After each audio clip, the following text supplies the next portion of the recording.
Leader from South Africa. You led Abahlali, which is a social movement based in KwaZulu Natal and in Johannesburg. Can you explain us why you end up being expelled from Abahlali?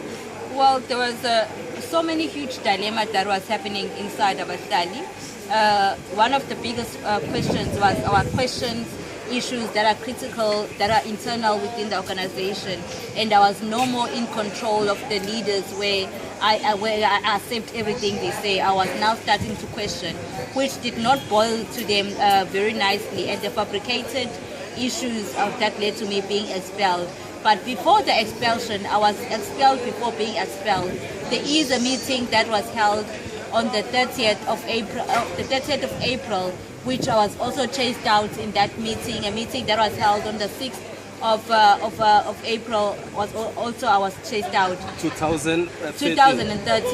And the letter of expulsion came when I already had several encounters of me being chased out in the office verbally. What kind of questions were you raising for them to expel you? I was raising the issues of why should we have Richard Pithouse to edit our statement. Who is that person? Richard Pithouse is one of the academics in Rhodes University, who is the one that controls the website, write press statements, which I've got valid proof of that on my emails, where I used to also send statements to him for him to edit. So when I started to question those things, also why are we not transparent to the members regarding funding? If the funding is for the people, why are we only accounting to the funders and not the people? So those kind of questions have provoked them to the extent that they felt like I was not good enough to be there in those shoes. So you thought that there were two types of Abahlali for the press and for the funders, and Abahlali for the people, and you saw that actually these two Abahlalis were not communicating between each other. Exactly, because with one thing, what I've learned from it is that a movement should be able to build more relationship with the people, not the funders. And we have seen Abahlali growing. They are touching from the people and growing more to the funders and to the website, because the funders were from outside of the country, so they read more about Abahlali in the website. But whereas Abahlali are doing less at the community level. So that's when I started to build those relationships, so that the love and effort we have given to the funders should be the same towards the members of the organization. I know that you started a new organization. Can you tell us a little bit more about that? The new organization was formed by the people, and I happened that I was elected to be the president of it. But it's a community justice movement. It's formed to fight, protect, promote and advance the dignity of the poor in South Africa. It is a human rights organization that fights for people's rights, basically in the issues of land and housing. However, we go also an extra mile to ensure that every right of any person is being respected within the country. I also know that you are now with the University of KwaZulu Natal. You are a researcher, right? Yes, I am a research assistant researcher in the University of KwaZulu Natal under the Department of Sociology and Geography, and I also work as a Dennis Brutus Community Scholar in the Center for Civil Society under the directive of Patrick Bond, the one that have been criticized by Abahlali for quite a long time, and have been labeled to say that he's using me to score his own use. Do you think you're being used? Oh, not at all, because I am a very difficult woman to be used, I would say. I speak my mind, I write what I like, I do what I like. And one of the advantages of being in a university is that you have your own autonomy. I do not believe in controlled or being given instructions or being controlled, this is what you should do or not what you should do.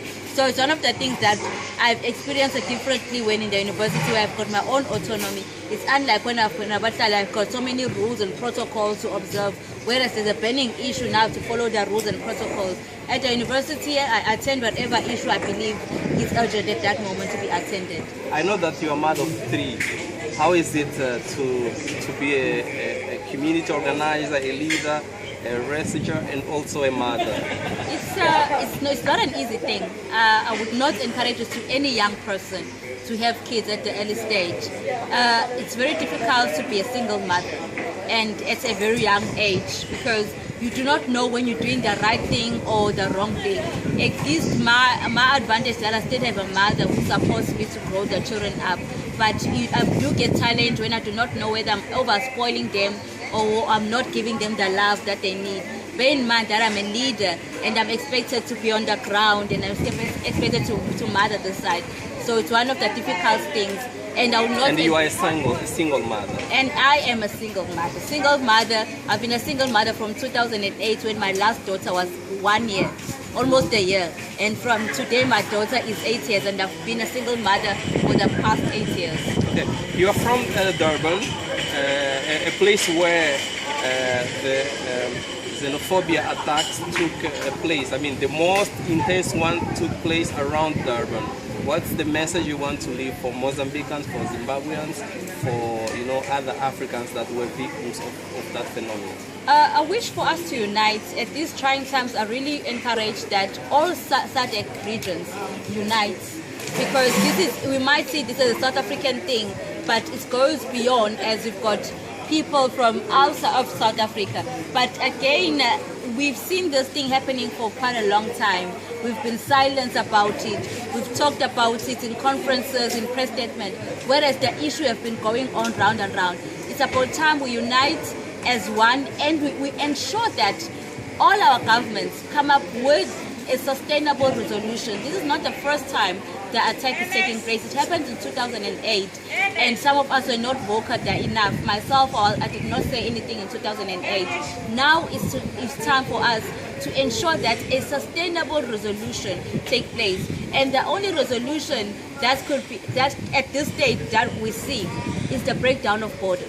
Because these are the same borders that are meant to divide us. The system have been created in a very magnificent way to divide us.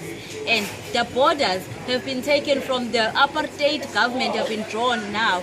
So you ask yourself, are we still being led by the African government, or are we still being led by the white government? And the answer is that whatever policies there have been dragged down from the past, which have resulted now. We need our governments to sit down and come up with a new policy, of a democratic policy. If we say we are living in a democratic country, even the policies to talk to what we are saying.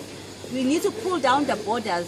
We need to have one African country, just like the United States. The United States, some of these things that are happening, our governments, they take some of the things from the United States and other African countries. But those countries are so clever enough that whatever they imply to us does not imply to them. They've divided us, but they are not divided. So why don't we take that unity and be united ourselves and be one African country with one president and prime ministers? Thank you for your time, and I hope that that your activism, your organizing, your leadership contributes to build a new South Africa where blacks and whites live together as one. Yep, thank you. Thank you.